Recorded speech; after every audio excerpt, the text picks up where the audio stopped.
rock star, living this jet set lifestyle, that isn't really a success to me. I'm a success because I do what I love. I am so dyslexic. I have a horrible learning disability. And all these.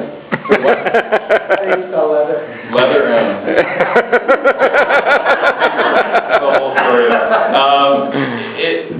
It's really something because when you're told that you're not smart enough and not good enough on all these things, and yet I could always do artwork, and that was kind of where I got my self-esteem from. I knew right out of the gate I was going to art school as soon as high school was over. These were all the things that I knew I wanted to do, but you know, if you want to be rich and famous, go sell real estate. But I'm a success because I do what I love, and I don't know that many people that are that passionate about what they do or that happy about it. So, yeah. And just to follow up on that, how do you see your next series evolving? The next series evolving, it's funny because this is one of the first series I've ever done where I know I'm not finished with the subject.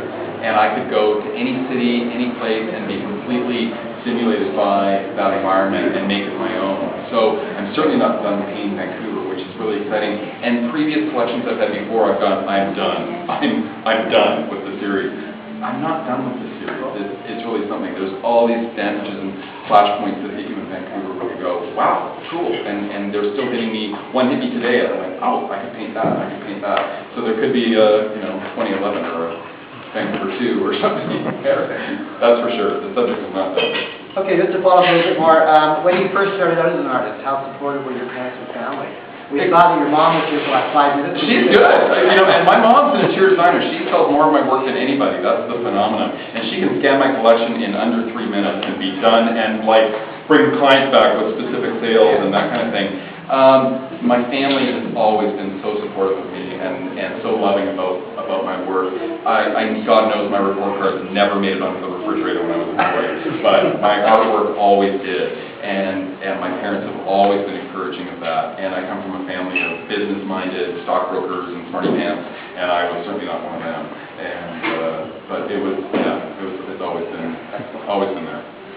So this one is a bit philosophical, I guess. Long question. It is, isn't it? Yeah. Okay. I had to double check it.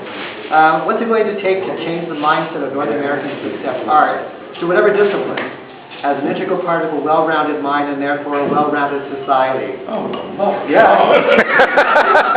Is that person here? Stephen Hawking? I don't know. I mean, the answer is 42. A big gulp. I think one way I look at the world sometimes is I don't see a lot of really happy people. The one thing that I would say is to be happier would be to be more accepting of others. And that's a lesson that I could learn once or twice as well, especially when I'm in traffic. I think that when you hear of the funding of the arts being the first thing cut, schools with no art programs, that kind of thing, it really breaks my heart. It was really funny because when I was in school also, during arts and crafts, I was into remedial reading, and my art programs were zero, but my parents got me into Saturday morning painting classes or Thursday night art classes and that kind of thing, so they knew that I had that thing that I had to do. Any kid coming along, so many parents are trying to push their kids into being the superstar, greatest athlete, be the best, all these things. Just find your kid that's good at something. And I did a project one time where I had to speak to a whole bunch of kids in 3rd grade, and the entire Canadian skating team was there, all the gold medalists and me. And when it came to me speaking, I said, all these gold medalists here are really inspiring to me, but I'm sure that they didn't do a triple sock Kyle right out of the gate. They were good at something and they got better and better and better. And I look at all these young faces out there and I say, pick one thing and be good at it, and you'll find your way along with it. So, I don't know the rest of the world, but that's what I said. So. Okay, so we're getting a little lighter here for me. Okay. Favorite color? It changes, but red probably. Red. My signature's always red. Red's that hot color. It's a good color. It's the one I buy the most of, and I buy a lot of blue. Well, there's no right or wrong. Favorite color. And talk a little bit about your muse. Who would be your muse, you think? It's what inspires me is whenever I look at another artist's work where I'm breathless in front of them. And it can be anything from a young Emily Carr student to a master in the Louvre or something like that. It's those brush strokes and really wondering what was that artist thinking when they did that? What inspired them to do that? And how can I do it myself? You try and unravel the equation that they're trying to communicate to you.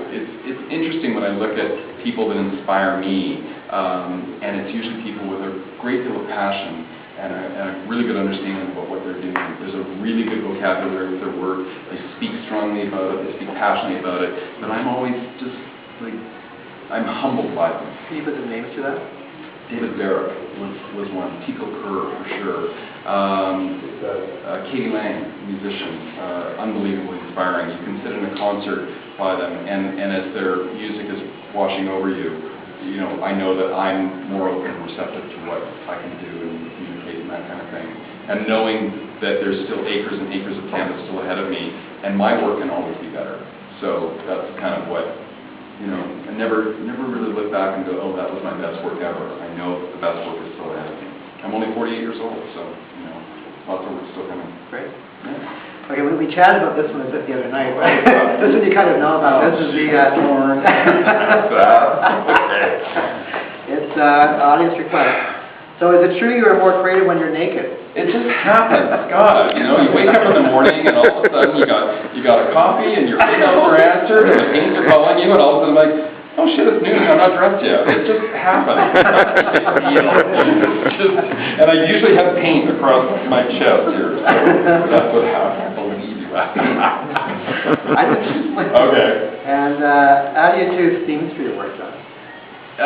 Work is not really theme driven, but it evolves. You start working towards a direction and it unravels for you.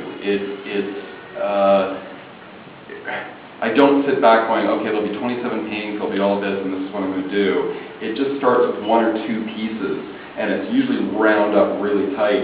But in doing some writing, and I keep a journal, and I write what I'm doing, and a good sketchbook and that kind of thing, you just, you know, and there's lots of times where I go 3 paintings into it, I go, I don't have a series. This is not going to be a series. And then there's other times where you're like, oh wow, I can paint this in the next 2 years. So speak to us a little bit about what you're saying here. Like, what is this supposed to say to your audience? Well, it's Vancouver. I mean, I was so proud of Vancouver hosting the 2010 Olympic Games and sitting there at the opening ceremonies just with my jaw on the ground going, I have never been more proud. I don't think anybody in Vancouver has been more proud of the city that we had and what they pulled off. But it was just seeing this city and going, this is absolutely gorgeous. And I've lived in Vancouver most of my life, lived in other cities. I've never found a city more inspiring, a city that's more loyal to who we are and what we do. And it just never ceases to change. We were driving through Yaletown today, and I said to Will, I said, this used to be the big dump.